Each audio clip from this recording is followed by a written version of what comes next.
Adrien Bellicky. Adrien Bellicky, président de la CPP. Les conclusions issues de la concertation nationale entre acteurs politiques, CNAP, sont connues du grand public depuis quelques jours.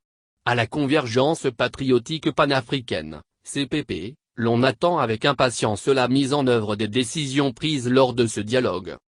C'est la première fois que sans pression de la rue, les acteurs politiques de l'opposition comme du pouvoir se retrouvent pour discuter entre eux dans une ambiance conviviale. On n'a pas eu besoin de quelqu'un pour nous superviser.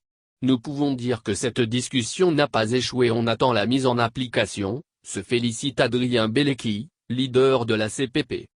À l'en croire, les discussions au sein de la CNAP contribueront à l'élaboration d'un nouveau code électoral. De toute façon, il y aura un nouveau code électoral qui prendra en compte les 29 propositions sur le cadre électoral. En ce qui concerne la CENI, elle reste toujours politique avec une composition de 17 membres, dont 7 pour la majorité parlementaire, 4 pour l'opposition parlementaire, 3 membres pour l'opposition extra-parlementaire et 3 pour la société civile, a expliqué l'homme politique. Et d'ajouter: si vous prenez les conclusions, vous allez constater qu'on a accepté qu'il y ait une audience foraine.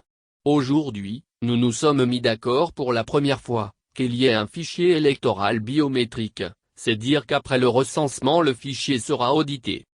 En ce qui concerne la compilation des résultats des élections, elle se fera dorénavant bureau de vote par bureau de vote, commune par commune et CELI par CELI. Pour les contentieux, il est donné 72 heures comme délai pour les présidentielles. Pour les élections législatives, sénatoriales, locales, on a donné 5 jours. Et pendant ce délai, un parti peut s'organiser pour regrouper les documents qu'il faut. Le premier responsable de la CCP se réjouit de ces avancées. Mais le plus important selon lui, c'est que le gouvernement togolais applique ces recommandations issues de cette concertation.